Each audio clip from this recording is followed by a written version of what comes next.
Digital Storytelling, Problem Based Learning PBL video ini dibuat untuk memenuhi tugas, ujian tengah semester, mata kuliah pengajaran dan pembelajaran daring dan bauran, semester 2, oleh kelompok 3 PJSDR 002.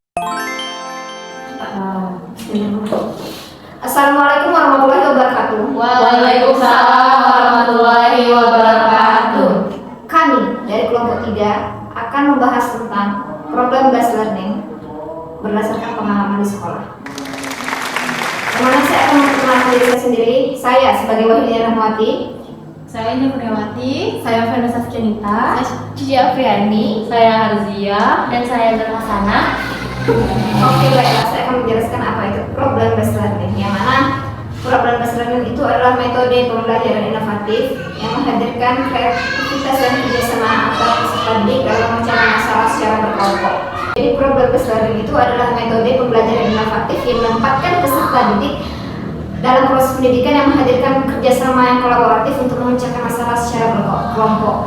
Yang mana dalam konteks ini peserta didik dibutuhkan pengembangan keterampilan berpikir kritis dan kerjasama yang baik.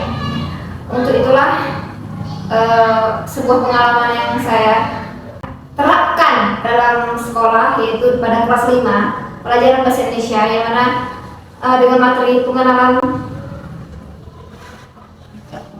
lingkungan kehidupan sehari-hari, saya memutuskan menggunakan PBL dalam penerapan proses pembelajaran di lingkungan sekolah itu pada kelas 5 pelajaran bahasa Indonesia, yang mana dengan materi pentingnya menjaga lingkungan sekitar kita. Saya merancang masalah utama dan saya meminta peserta didik untuk mencari solusi atas polusi sampah di lingkungan sekolah dan sekitarnya.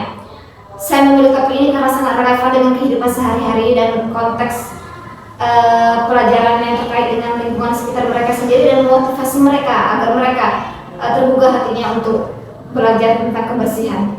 Lalu setelah menentukan materi tersebut, saya menyiapkan beberapa materi pendukung seperti artikel, video, gambar yang berkaitan dengan polusi sampah tersebut. Yang mana gambar tersebut tentang polusi sampah di sekitar lingkungan sekolah tersebut. Saya merencanakan sesi diskusi dan pengamatan lapangan kepada siswa untuk mengembangkan aksi nyata mereka terhadap kompetensi mereka. Dan penerapan saya tersebut saya implementasikan lagi di lingkungan kelas, yang mana saya mempresentasikan masalah kepada siswa dan mengajukan pertanyaan terbuka kepada mereka. Apa yang bisa kita lakukan dalam mengurangi sampah di lingkungan sekitar sekolah kita?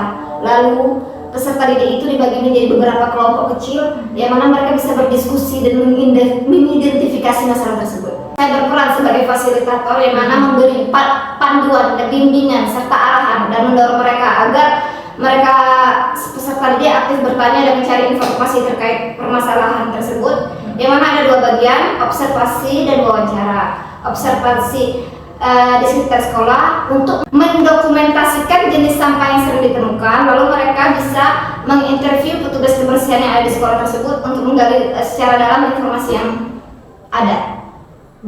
Dan mereka bisa juga mencari sumber-sumber lainnya yang terkait itu. Setelah saya memberikan tugas berupa dua bagian berbeda, observasi dan wawancara, saya membantu mereka dalam membimbing sebuah proses dalam mereka memecahkan masalah tersebut, seperti mereka menemukan inti pokok permasalahannya, menyajikan hasilnya di depan kelas dan mempresentasikannya. Seperti setelah saya orientasi peserta didik, saya membimbingnya, lalu saya mengorganisasikan, yang setelah mengorganisasinya saya membimbing, mengorganisasikan, lalu menganalisis dan mengevaluasi masalah tersebut. Setelah mereka menampilkan hasil presentasi atas temuan masalah tersebut, kelompok lain bisa secara bergantian untuk bertanya. Setelah tahapan dari kegiatan inti tersebut, kan ada yang saya sebutkan barusan, saya harus memberi mereka penilaian berupa refleksi, yang mana itu setelah kegiatan penutup. Yang mana penilaian refleksi ini, setiap kelompok bisa menyarankan berbagai solusi, mendemonstrasikan program daur ulang terkait sampah atau poster edukasi sampah tersebut atau mengadakan hari bebas sampah dengan pemungutan sampah di sekitar sekolah secara hari tertentu. Lalu saya memberikan rubrik penilaian mana mereka mengandung aspek kinerja mereka. Beberapa poin seperti ada kinerja, kerjasama, kreativitas seperti itu, dan relevansi sosialisasi. Pengalaman ini sangat bermanfaat bagi peserta didik maupun guru. Jadi kita belajar bekerja sama, berkolaborasi, dan meningkatkan rasa erat persaudaraan yang mana kita bisa merancang solusi yang diberikan oleh guru terhadap peserta didik. Kita juga dapat meningkatkan kemampuan berkomunikasi dalam konteks mengembangkan daya pikir kita secara analitis, yang mana bahu-membahu teman bisa bertukar ide pikiran, yang mana si A ingin membantu si B dan mereka bisa bertukar informasi gap seperti itu, ada celah informasi di salah satunya. Dan ini adalah pengalaman berharga yang mana kita harus bisa memerdekakan peserta didik secara kontekstual dalam kehidupan sehari-hari. Teman-teman sekalian, itulah uraian singkat atas implementasi problem based learning yang saya terapkan di sekolah yang saya lalui. Apakah ada pertanyaan terkait yang saya presentasi uraikan tadi? Ya Bu, Ya. saya ada pertanyaan dari saya. Ya. Dalam proses penerapan PBL dalam kelas, bagaimana cara Ibu mengelompokkan peserta didik? Apakah ada kriteria khusus? Ada, tentunya setiap tenaga pendidik mempunyai kriteria khusus, yang mana ada bermacam-macam jenisnya. Salah satunya di antaranya adalah heterogen, yang mana di sini adalah siswa memiliki kemampuan belajar sesuai kebutuhan, minat, bakat, dan kesiapan seperti profil dan karakter yang berbeda. Heterogen di sini pengelompokannya sebagai taktik distribusi, yang mana menggunakan siswa yang beragam. Misalnya, siswa mempunyai kesulitan belajar, mereka ditempatkan di kelas berbeda sehingga mereka menerapkan keterampilan dan kemampuan mereka secara lebih merata melalui kelompok mereka. Jadi ada guru kecil di masing-masing kelompok, seperti itu. Guru kecil yang lebih menguasai dan aktif dalam menuntun teman-temannya, membimbing teman-temannya. Oke, berarti cara pengelompokan Ibu dengan mengelompokkan secara heterogen, Iya. yang mana ada guru kecil ya Bu ya? Iya. Guru kecil di sini sebagai Memandu dan membimbing teman-teman yang lain sebagai pembimbing teman-teman yang dalam menyerap kesulitan belajar. belajar. Baik, terima kasih Bu. Terima kasih kembali Indah. Saya mau bertanya Bu, tadi kan Ibu sudah menceritakan pengalaman Ibu tentang mengimplementasikan problem based learning. Nah, kira-kira ada nggak Bu tantangan terbesar apa yang Ibu hadapi selama menerapkan problem based learning ini Bu? Menurut saya tantangan terbesar itu adalah krisis kepercayaan diri masing-masing peserta didik itu sendiri dan manajemen waktu yang mereka miliki. Yang mana krisis kepercayaan diri itu mereka kadang canggung atau malu menyusun kata-kata untuk ditanyakan kepada narasumbernya yang ingin ditanyakan. Jadi mereka harus diberikan teknik komunikasi yang baik kepada mereka untuk bertanya seperti konsep 5W1H.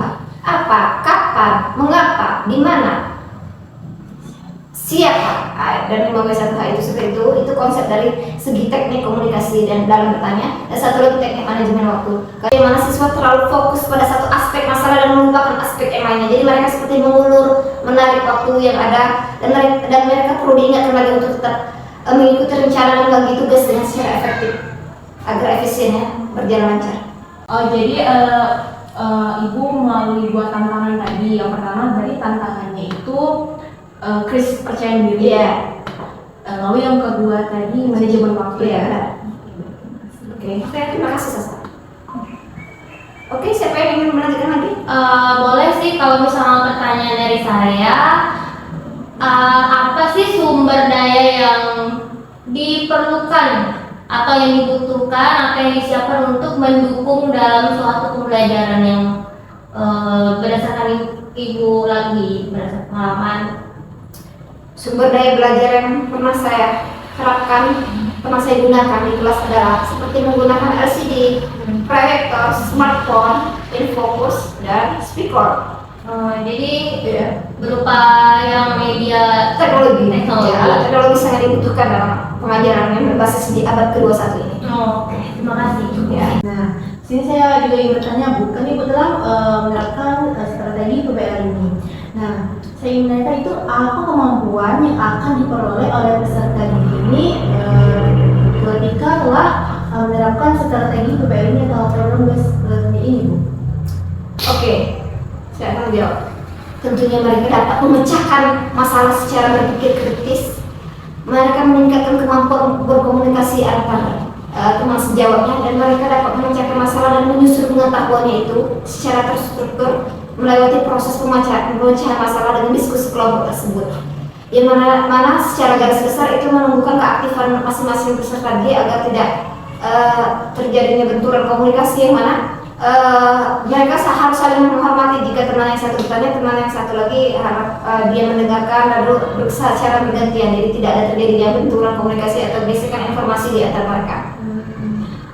Lalu atas informasi yang didapatkan dalam model problem learning ini juga dihadapkan masalah dunia nyata dan berkaitan dengan teori yang dituntut untuk dapat mencari akar permasalahan tersebut sendiri, yang mana hal ini akan menimbulkan rasa penasaran dan antusias mereka terhadap keinginan mereka untuk mencari tahu ke dalam-dalamnya dan menumbuhkan keaktifan.